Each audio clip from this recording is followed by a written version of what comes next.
with Rwanda and the Congo.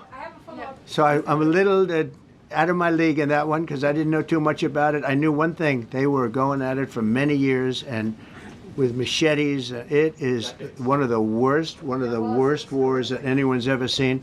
They never thought they'd be coming to, look, this is a very tough part of the world. They never thought, they were just telling me, they never thought they'd ever be coming to the White House. Well,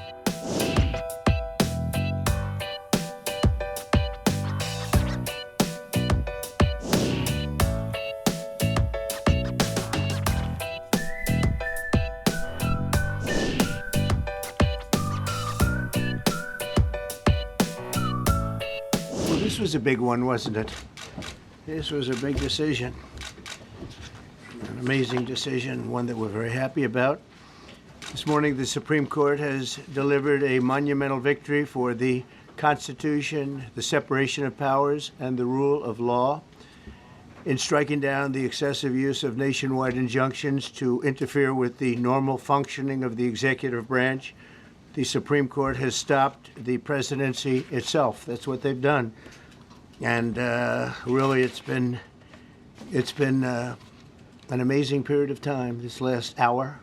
There are people elated all over the country. I've seen such happiness and spirit. Sometimes you don't see that, but this case is very important. I was elected on a historic mandate, but in recent months we've seen a handful of radical left judges effectively try to overrule the rightful powers of the president to stop the American people from getting the policies that they voted for in record numbers. It was a grave threat to democracy, frankly, and instead of merely ruling on the immediate cases before them, these judges have attempted to dictate the law for the entire nation.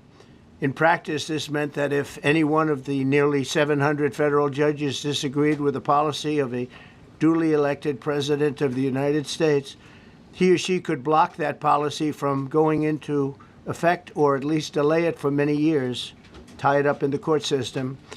This was a colossal abuse of power which never occurred in American history prior to recent decades, and we've been hit with more nationwide injunctions than were issued in the entire 20th century together. Think of it, more than the entire 20th century, me.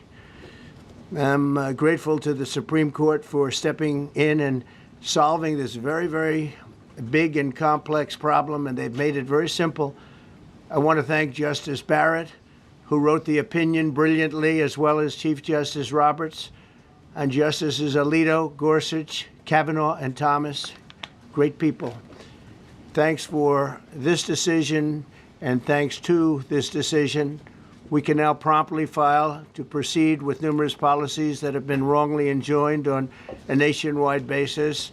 And some of the cases we're talking about would be ending birthright citizenship, which now comes to the fore. That was meant for the babies of slaves. It wasn't meant for people trying to scam the system and come into the country on a vacation. This was, in fact, it was the same date, the exact same date, the end of the Civil War. It was meant for the babies of slaves, and it's so clean and so obvious. But this lets us go there and finally win that case, because hundreds of thousands of people are pouring into our country under birthright citizenship, and it wasn't meant for that reason. It was meant for the babies of slaves. So thanks to this decision, we can now promptly file to proceed with these numerous policies and those that have been wrongly enjoined on a nationwide basis, including birthright citizenship, ending sanctuary city funding, suspending refugee resettlement, freezing unnecessary funding, stopping federal taxpayers from paying for transgender surgeries, and numerous other priorities of the American people. We have so many of them. I have a whole list. I'm not going to bore you, and I'm going to have Pam get up and say a few words, but there's really, she can talk as long as she wants, because this is a very important decision. This is a decision that covers a tremendous amount of territory. But I want to just thank again the Supreme Court for this ruling. It's a giant. It's a giant. And they should be very proud, and our country should be very proud of the Supreme Court today. And with that, I'd like you to listen to the words of Pam Bondi. She's an incredible Attorney General. We're very proud of her. And as you know, Todd Blanche is with us, and we have so many others that worked on this case and other cases. and I think they're doing a great job. Pam, please say a few words. Thank you, President Trump. Thank you for fighting for all Americans. Americans are finally getting what they voted for. No longer will we have rogue judges striking down President Trump's policies across the entire nation. No longer. Today, in the 6-3 opinion, Justice Barrett correctly holds that the district court lacks authority to enter nationwide or universal injunctions. These lawless injunctions gave relief to everyone in the world instead of the parties before the court. As the Supreme Court held today, they turned district courts into the imperial judiciary. Active liberal judges have used these injunctions to block virtually all of President Trump's policies. To put this in perspective, there are 94 federal judicial districts. 5 of those districts throughout this country held 35 of the nationwide injunctions. Think about that, 94 districts. And 35 out of the 40 opinions with nationwide injunctions came from 5 liberal districts in this country. No longer. No longer. These injunctions have blocked our policies from tariffs to military readiness to immigration to foreign affairs, fraud, abuse, and many other issues. The judges have tried to seize the executive branch's power, and they cannot do that. No longer. No longer. And on immigration, on a side note, today marks 2,711 arrests on these terrorists and these gangs. Total arrest today with HSI investigations. And thank you, Stephen Miller. Thank you to Homeland Security. Thank you to everyone working hand in hand with the FBI on all of these transnational gangs. TDA has been a huge terror to our country, as well as MS-13, as well as Sinaloa cartels. No longer. No longer. These injunctions have allowed district court judges to be emperors.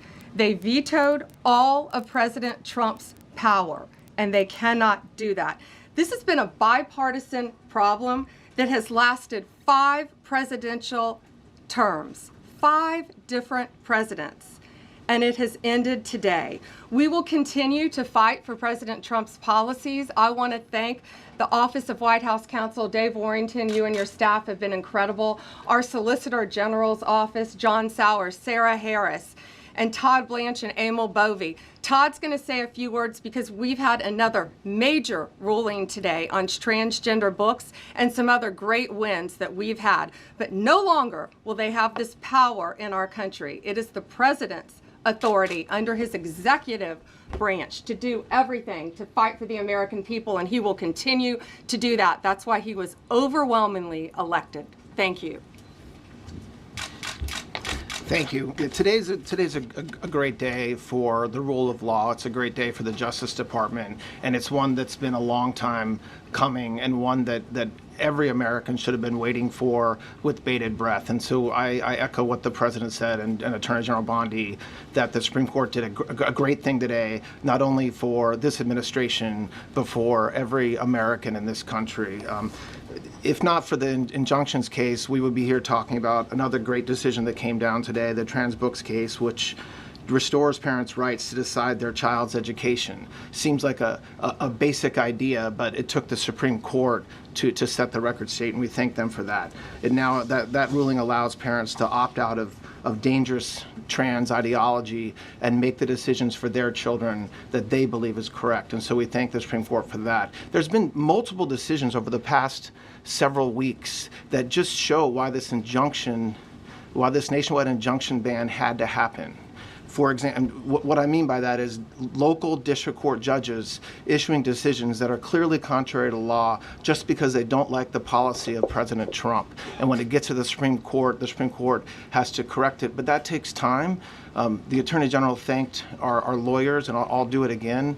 Our lawyers are working 24 hours a day, 7 days a week to fight these injunctions and to emergency appeals, emergency stays, going back to the district court judge, asking them to change their view. And so their hard work is really paying off today, but over the past few weeks. We had a stay of an order that prevented DHS from moving aliens to a third country. We had a stay of an order that stopped the Department of Defense from implementing military readiness, the EO that President Trump signed. We had another stay of an order forcing reinstatement of fired executive branch employees entirely within the President and Article 2, his right to do. We had a stay of, as you all know, of numerous DOJ cases. And again, every one of those stays requires a tremendous amount of work and effort by the lawyers and the parties involved, and they should be doing other work. They should be doing the work that the President and this administration demands and has a right to demand, and not fighting these local judges who don't make decisions based on the law. They make decisions because they just simply don't agree with the administration's decision about a policy, and that's wrong. Thank you. Any questions? Yes, for Pam, please. Go ahead. Sure. Thank you, Madam Attorney General. So as you know, the Supreme Court did not rule on the underlying constitutionality of the President's birthright citizenship order. So what is the plan now? Are you going to try to implement the EO just in states where there isn't a legal challenge? Yes, so birthright citizenship will be decided in October in the next session by the Supreme Court, unless it comes down in the next few minutes. I guess it could come down. I think they're still deliberating right now on some cases. As you heard, we just got transgender books, which is a huge win. But most likely, that will be decided in October in the next session. However, it indirectly impacts us because, as you correctly pointed out, if there's a birthright citizenship case in Oregon, it will only affect the plaintiff in Oregon, not the entire country. So yes, it's indirectly, but that's pending litigation, and we're waiting on that in the next term. And how concerned are you that the Supreme Court will come back and determine that the executive order is unconstitutional? Oh, we're very confident in the Supreme Court. But again, it's pending litigation, and that will directly be determined in October, but it indirectly impacts every case in this country, and we're thrilled with their decision today. Peter. Madam Attorney General, thank you for being here to take our questions. A couple questions to the both of you. The EO had a 30-day grace period before it goes into effect. Is there any thought about trying to make it effective immediately within that period of time? We're going to follow the law. We're going to make those decisions, and we're going to do what's right in the bounds of the law. And then the DOJ didn't ask the justices to rule on the merits of the birthright citizenship ban. Just for explanation purposes, why? Sure, because that's going to come down in October in the separate. This was huge because it's indirectly impacted today. As I said, it's case by case. Let me reiterate, of the 35 of the 40 nationwide injunctions filed against this president, against his executive authority as President of the United States, 35 of them came from Maryland, D.C., Massachusetts, California, Washington. I mean, that's crazy. These 5 districts. So yes, it indirectly impacts us. It will be a separate decision in October. Next question. Thank you, Mr. President. A question for you, sir. Do you believe this ends the power of the lower court judges to stop your agenda? Do you see this as a full green light for your agenda going forward? Well, you'd have to really speak to the lawyers about that. But this is really also a decision based on common sense. It didn't work the other way. It was a disaster where somebody from a certain location in a very liberal state or a liberal judge or a liberal group of judges could tie up a whole country for years because their decision would sometimes take years to overturn. We've overturned many of the decisions, but it would take years to do it. And we have to act quickly when it comes to illegal immigration. We have murderers, killers, we have drug dealers, we have what they've allowed to come into our country. Should never be forgotten. It should never be forgotten what they've done to our country.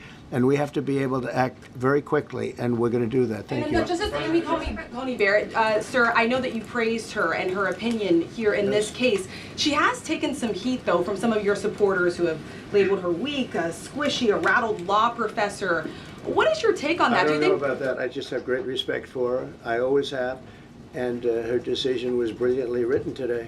From all accounts, yeah. Transgender rulings, Mr. President. What would you say to Americans who fear that this is more and more concentration of power in the White House and the executive. Well, this power. really brings back the Constitution. This is what it's all about, and this is really the opposite of that. I mean, the question is fine, but it's the opposite. The Constitution has been brought back. Thank you so much, President Trump.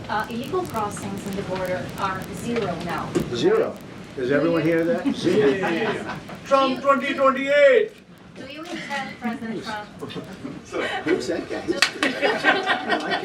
I like him. I like him. He's working the cameras. with this new reality, President Trump, in the border, do you intend to engage personally with leaders from South America, not only Central America, Sure. in order to Sure. I tackle do that this, anyway. this situation in I a do that regional anyway. way, and if you have a perspective of meeting some Sure. presidents from South America, as Brazil, for example? Well, you should, as an example, not South America, but NATO over the weekend. Yeah.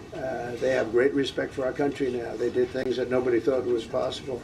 They took funding from 2% to 5%. Nobody thought they'd ever pay the 2%, and now they're paying the 5%. It's over $1 trillion more a year. Think of that, $1 trillion. Nobody thought that could happen. That's a different group of people, different countries. Yeah, but we get along with a lot of countries. We are respected again. Our country, the U.S., is respected again. Was not respected 6 months ago, I can tell you. Can we ask about the big beautiful bill? Yeah, go ahead, please. Yeah, Mr. President, you have a deadline coming up on trade in 2 weeks. Which countries, if On any, what? on trade, on tariffs, Yeah. sir? Which countries, if any, are close to agreements with the administration? Well, that's an interesting question. We've made a deal with China. We've made a deal with probably 4 or 5 different countries. With the UK, it was a great deal for both. And we're in the process of making some others. But ultimately, in fact, Scott is here, and Howard Lutnick, these 2 guys have been doing an incredible job, and the people that work with them have been doing an incredible job. But, you know, we have 200 countries, you could say 200 countries plus. We can't do that. So at a certain point over the next week and a half or so, or maybe before, we're going to send out a letter. We talked to many of the countries, and we're just going to tell them what they have to pay to do business in the United States. And it's going to go very quickly. But some of the bigger countries, so India, I think we're going to reach a deal where we have the right to go in and trade. Right now it's restricted. You can't walk in there. You can't even think about it. We're looking to get a full trade barrier dropping, which is unthinkable. And I'm not sure that that's going to happen. But as of this moment, we've agreed to that, go into Indian trade. We're going to be trading in China. That's going to come a little bit down the road, but we're going to be trading in China. We have a lot of great things going, and we're getting along with countries, but some will be disappointed because they're going to have to pay tariffs. And we've taken in already hundreds of billions of dollars in tariffs. No inflation. The only problem we have is we have a Fed guy that doesn't understand what's happening, and it would be great if he'd lower the rate because we'd be able to borrow a lot cheaper. Yeah, go ahead, please. Why don't we keep it on this subject? This is such a big subject. You know what? Trade is so big, but this, I don't know, in a certain way, this might be bigger than trade. I think this is bigger than trade. Yes, please, go ahead. I was wondering, though, if you could... Go ahead. Sir, on the transgender ruling, the Supreme Court ruling that parents with religious objections can pull their kids out of public school lessons that use LGBTQ materials. Pam brought it up. Your reaction to that ruling today, sir? I think the ruling was a great ruling, and I think it's a great ruling for parents. It's really a ruling for parents. They lost control of the schools. They lost control of their child. And this is a tremendous victory for parents. And I'm not surprised by it, but I am surprised that it went this far. It took us to bring life back to normal. So it's wonderful. It's parental. And I kept saying, we will give you back your parental rights. They were taken away, and this is a tremendous victory for parents. Yeah. Mr. President, if you look at the back at the last week, it's been extraordinary in terms of the action in the Middle East. You were at The Hague. Been a hell of a week, hasn't it? I'm wondering now if you It's believe been that so Iran. weak. I'm wondering now, sir, if you believe that Iran has given up its long history of ambitions with nuclear weapons, or what you would like to see from them to prove that they do, and what type of meetings is your administration looking for next week with Iran? So Iran wants to meet. As you know, their sites were obliterated. They're very evil nuclear sites. They were, now has been proven. We had some fake news for a little while. The same people that covered the Hunter Biden laptop was from Russia. The same people that did 3 or 4 of the Russia hoax. But on their ambition. No, wait, just listen. They came up with something that delayed the credit that our great pilots and these great what talent that was, and they hit it right down in the spot. 52,000 feet. Think of this dark, no moon, you couldn't see a thing, and they hit the refrigerator door, as they say. That's the size of a target, and overwhelmingly, and it's amazing what was done.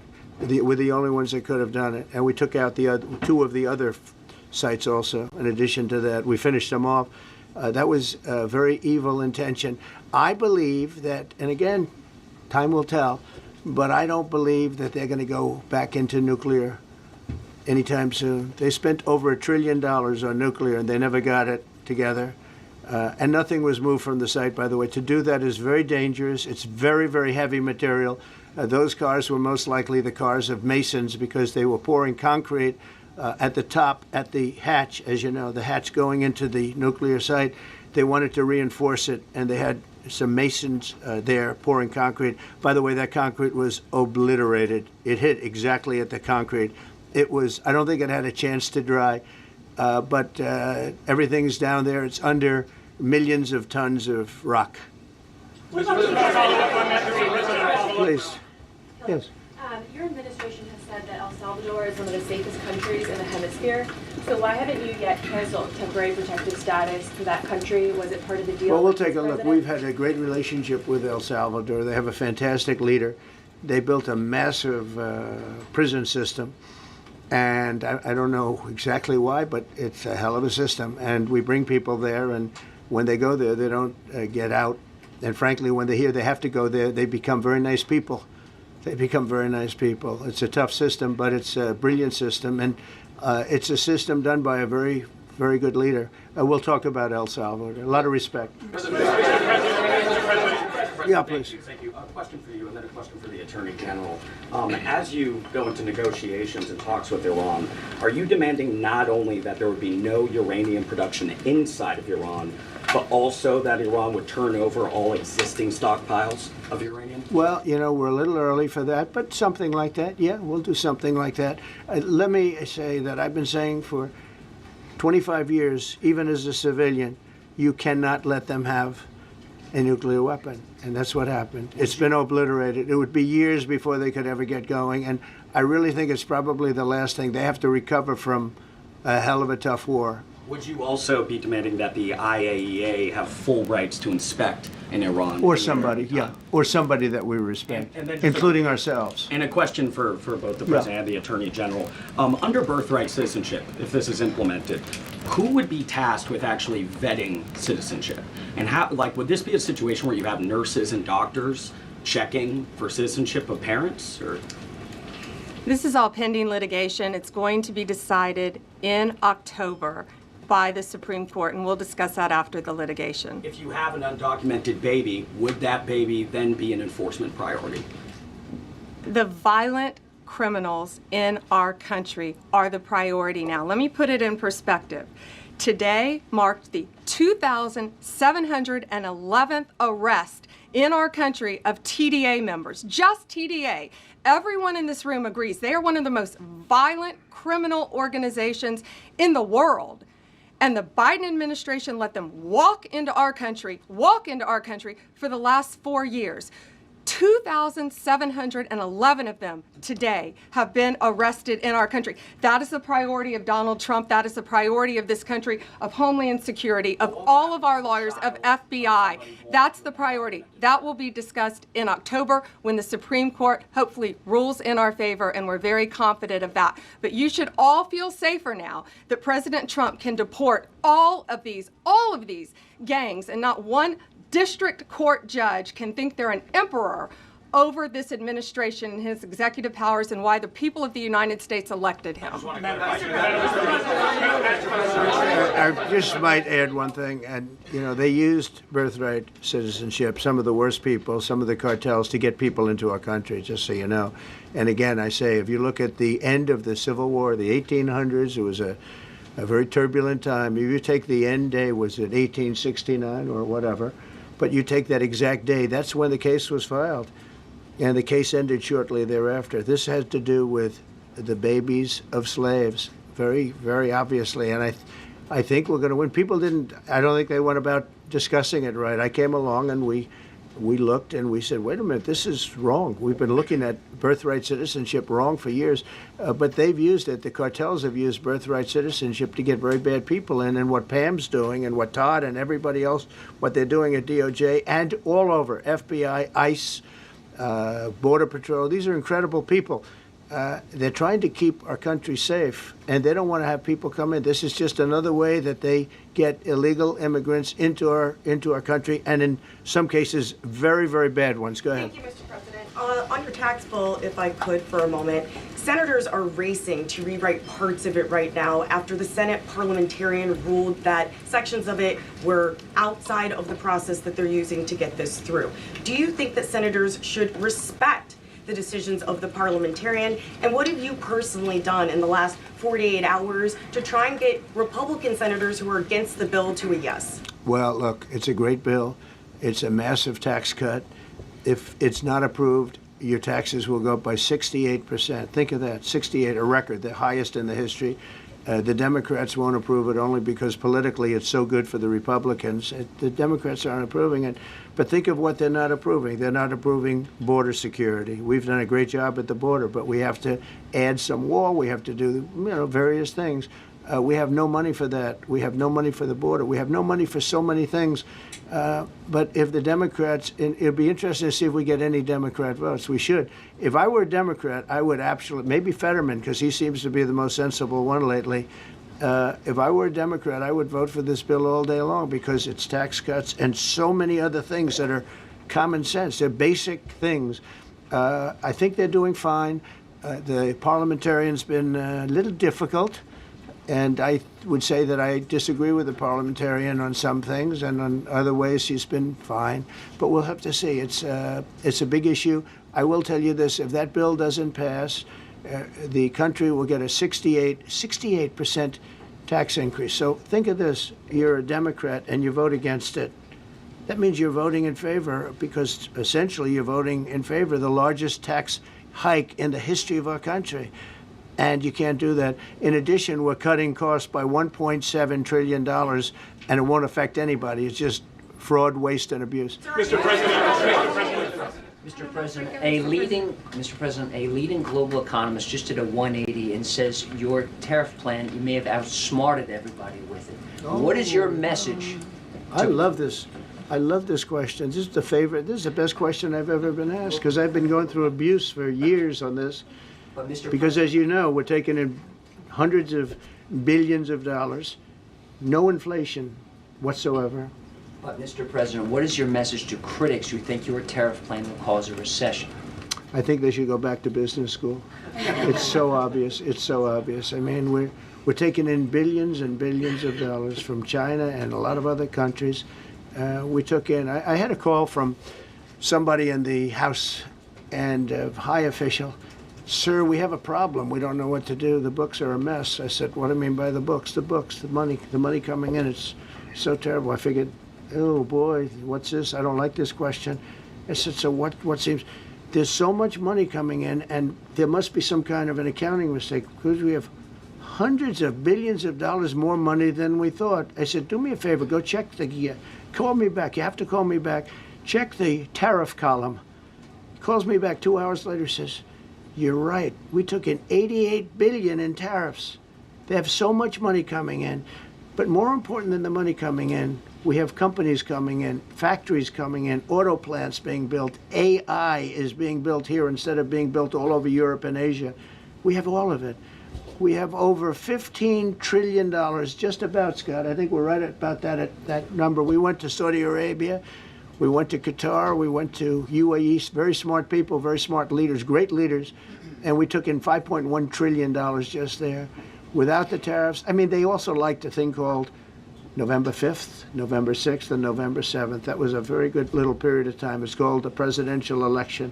You know, you used to have one-day election, now you have it go over it, but even if you just took that little period, because it was pretty obvious it was going to be a landslide, and they like that, but they love the tariffs.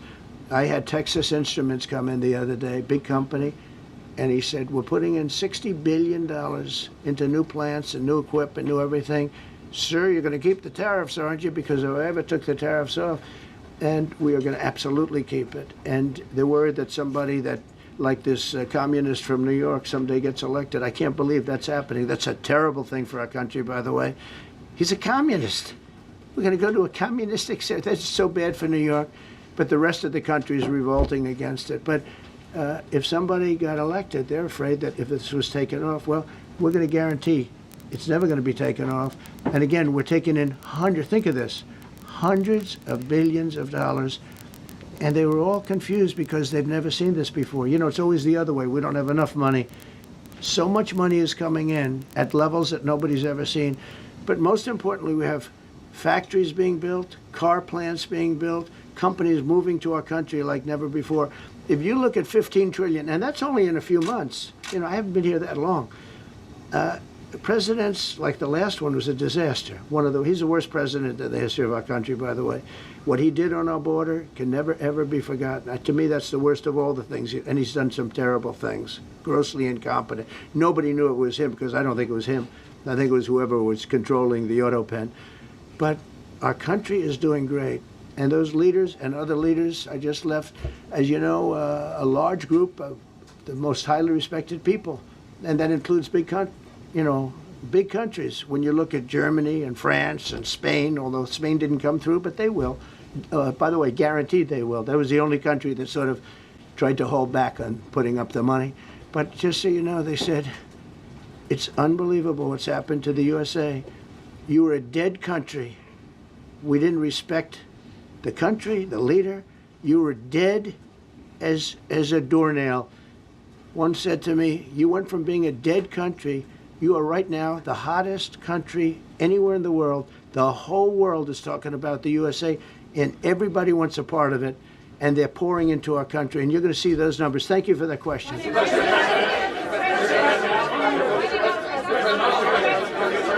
Yeah, go ahead.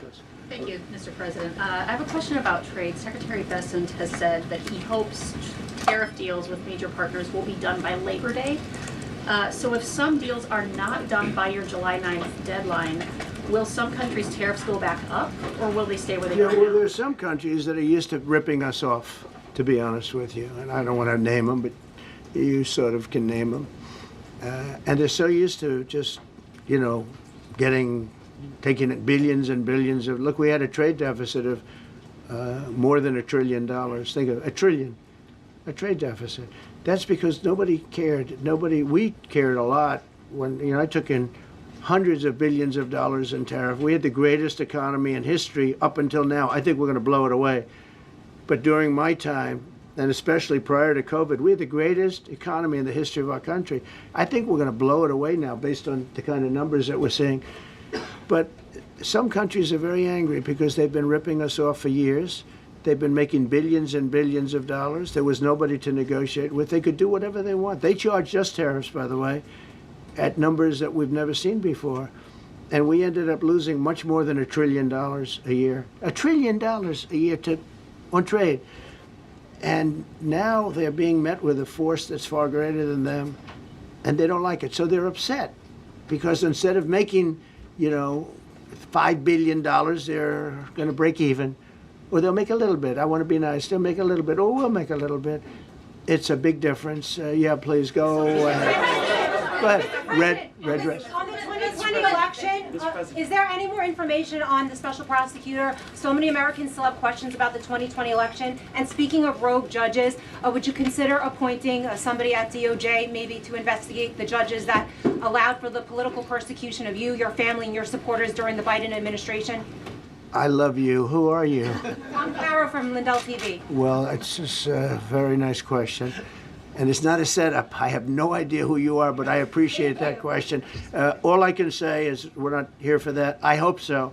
I hope they're doing a thing because that election was rigged and stolen, and we can't allow that to happen. A lot of people tell me, sir, you just won the greatest election in the history of our country. You won at numbers that won all 7 swing states, won the popular vote, won everything. Sir, go on with your life. And many people that say that, good people, friends of mine, then you have people that say that same thing, go on with your life, but you have to find out what happened because you can't let that happen again. Look at what this lunatic did. Look at what he did.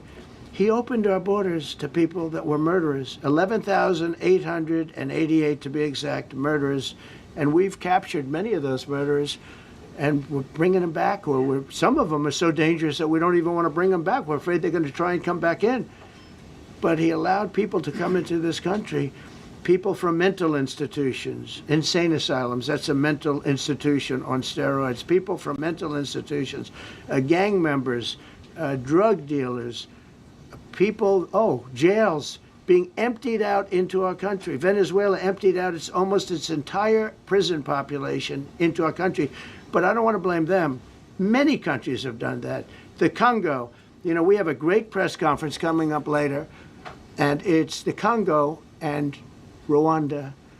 They were fighting for years, and it was machetes, it was vicious, it was as vicious, people's heads being chopped off. And I have a man who's very good in that part of the world, very smart, and put them together. And we're signing a peace treaty today. First time in many years they're going to have peace. And it's a big deal. We talk about Russia, and we're working that one. President Putin called up and he said, I'd love to help you with Iran. I said, do me a favor. I'll handle Iran. Help me with Russia. We got to get that one settled. And I think something's going to happen there. But we did some great work. India and Pakistan. That was going to be maybe nuclear. We did that. We did a lot of work. I don't know if there's ever been a president that's done much more. Serbia, Kosovo was going to go at it. Going to be a big war. I said, you go at it. There's no trade with the United States. They said, well, maybe we won't go at it. That's what happened with India and Pakistan. I was negotiating with both of them, and I said to Scott, I said to Howard, cancel all deals with India and Pakistan. They're not trading with us because they're in a war. They called back, what do? I said, look, you want to have trade with the United States, it's great. But you want to go and start using nuclear weapons on each other? We're not going to allow that. And they both agreed. Both have great leaders. They both agreed not to do it. So we did a lot, but I appreciate that question. Sir, on peace deals, can I follow up with you? Sir, can I follow up on peace deals? Thank you so much. Thank you, Mr. Orange. President. Thank you, Mr. President. I was just speaking with Senator Ron Johnson on the One Big Beautiful Bill, and he says he really wants to get to yes for you and get this accomplished. He does. He's a good man. But he also said that he needs more time, and he is not certain that the July 4th deadline is possible. Well, then he's not such a good man. Because there's too much work to do. He's a good man. Ron How Johnson's important- doing a good job. He's very committed. Every Republican senator is committed. And, you could have a couple of grandstanders, in all fairness. You could have somebody else. And it's very dangerous because our country would go from being the most successful country in the world to who knows what happens with a 68%, think of it, 68% tax increase. That was given by the Democrats because they like high taxes. I don't know what happened. All my life, I'd grow up and I'd watch politicians talking. I'd say, oh, that's fun. And they were always saying, we will cut your taxes. We will cut your tax. I never heard it. They say, we will raise your taxes. And they elect people like this guy in New York that maybe has a chance. I find it hard to believe, but he maybe has a chance. They want to raise your taxes. So they want to see a 68% tax increase. That's more money than anybody could afford. You'd go into a depression if that ever happened. So I think there's a lot of pressure to get that approved. President Trump, Mr. President. How important is the July 4th deadline to you? If the It's default important. It's not the deadline's end all. August? It can go longer, but we'd like to get it done by that time, if possible. And look, we have a lot of very committed people, and they feel very strongly about a subjects that you're not even thinking about that are important to Republicans. The problem we have is that it's a great bill. It's a popular bill, but we'll get no Democrats only because they don't want to vote for Trump. If that bill was their bill, oh, they would be so happy. It's so great for our military. It's great for everything. And they would normally vote, but because their hatred of Trump, they have Trump derangement syndrome at levels never seen before. And instead of voting for a tax cut, they're voting for a tax increase of 68%. They're voting to destroy Social Security, destroy Medicare, and destroy Medicaid. And we're voting to make them perfect and to make them better, make them stronger and better. They're going to destroy Medicaid, and they're going to destroy Medicare, and Social Security will follow. If you vote for the Democrats, you're dead on those three things. Sir, on peace deals. Thank you, Mr. President. On a related subject, many Democrats have said that they are not going to support crypto bills in Congress only because of you and your family's personal crypto ventures. And these votes are in some cases needed to pass. Are you open to the idea of pulling away from your personal crypto ventures just for the next few years if that helps get these crypto bills passed in the next few months? Well, it's a very funny thing, crypto. So I became a fan of crypto, and to me it's an industry. I view it as an industry, and I'm president. And if we didn't have it, China would, or somebody else would, but most likely China. China would love to. And we've dominated that industry. It's a big industry, by the way. In fact, when the stock market went down recently, crypto and Bitcoin and all of that went down much less than anybody else as a group. And we've created a very powerful industry, and that's much more important than anything that we invest in. We invest in it, but really that was an industry that wasn't doing particularly well. I got involved with it a couple of years ago, and before the second term. I got involved before I decided to run. I only decided to run because I saw what was happening, and Biden was incompetent, and the administration was crooked and incompetent. And I was in Bitcoin then, not knowing if I was going to do it a third time. So it's become amazing. I mean, it's the jobs that it produces. And I notice more and more you pay in Bitcoin. I mean, people are saying it takes a lot of pressure off the dollar. And it's a great thing for our country. So I don't care about investing. You know, I have kids and they invest in different things. They do believe in it. But I'm president, and what I did do there is build an industry that's very important. And you know, if we didn't have it, China would. Okay. Sir, Mr. President, on peace deals. Go ahead. With the glasses, gentlemen. Go ahead, please. Go ahead. Thank you, Mr. President. So, are you going to cut funds in the sanctuary states, like for instance California, they keep supporting illegal immigration, and then these people work under Yeah, we're the giving table? them a hard time. And also, if a foreign policy I question. mean, they don't have a governor in California. They have a man that wants to give away everything to people that nobody's seen before. If we didn't go into Los Angeles with the military, which did a fantastic job, but if we didn't go into Los Angeles bringing in the National Guard, I would have brought the military if it was necessary, because you have to. We have the right to. That was another thing upheld by the Supreme Court. But if we didn't go in with the National Guard and be strong and tough, you wouldn't maybe have Los Angeles. It would be like the rest of California, the rest of Los Angeles. They lost 25,000 houses in a fire. They should have lost none. You know, I sent the water down. I had to break into their water supply because they just refused to do it. They're crazy. There's something wrong with them. They have plenty of water. They don't have droughts or anything. They have plenty. We let it come down from the Pacific Northwest. They routed all the water out into the Pacific Ocean for environmental reasons, okay? And now you have 25,000 houses, none of which would have burned down if you had the water.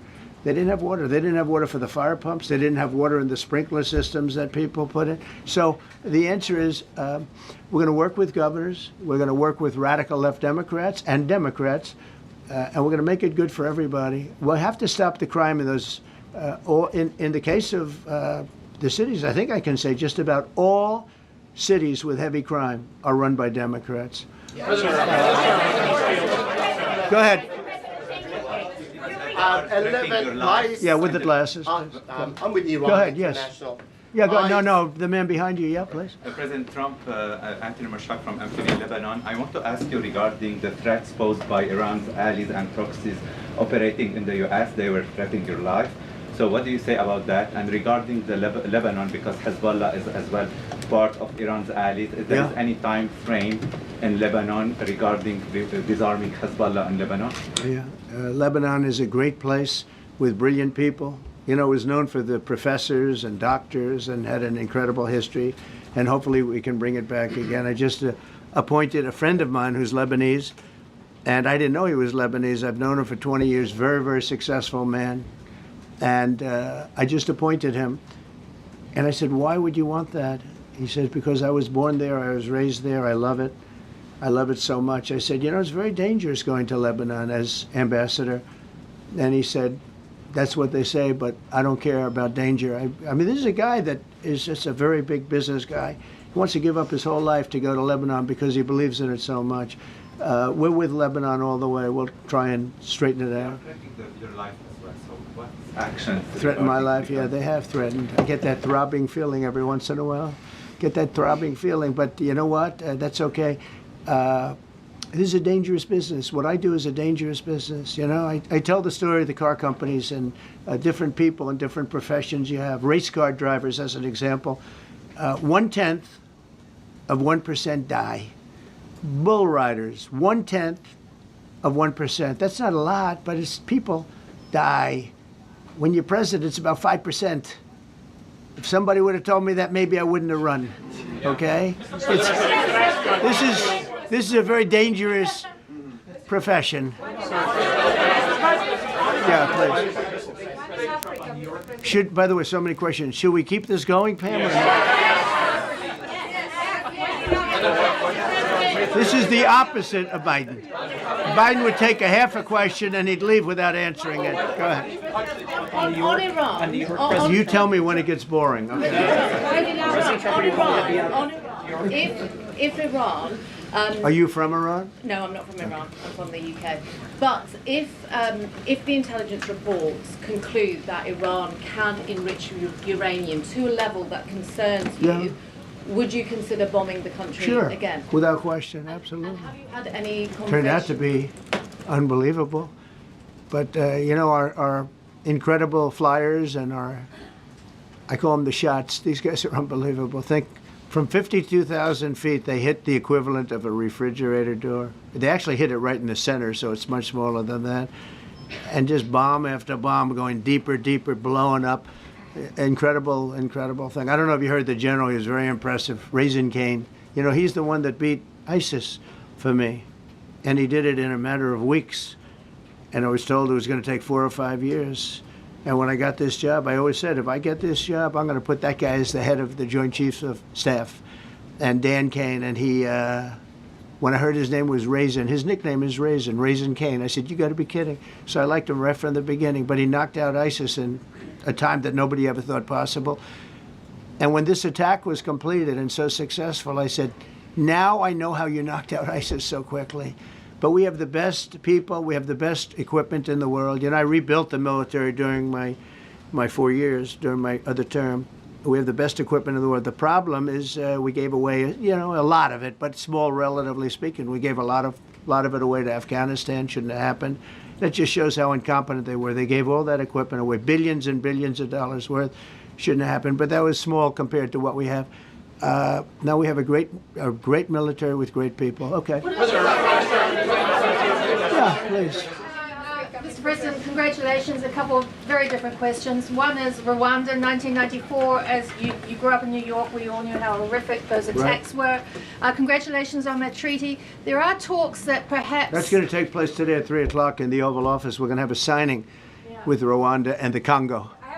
So I'm a little out of my league in that one because I didn't know too much about it. I knew one thing. They were going at it for many years and with machetes. It is one of the worst wars that anyone's ever seen.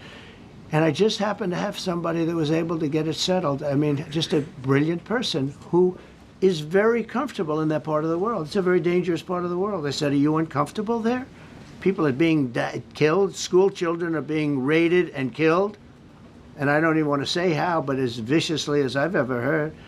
Are you uncomfortable? No, that's the part of the world that I know. Very comfortable. Was able to get them together and sell it. And not only that, we're getting for the United States a lot of the mineral rights from the Congo as part of it. They're so honored to be here. They never thought they'd be coming to. Look, this is a very tough part of the world. They never thought, they were just telling me, they never thought they'd ever be coming to the White House. And they're so honored. And so we're going to give them a great big reception. But that's after many years of fighting. It's a great thing. That's at 3 o'clock, I believe.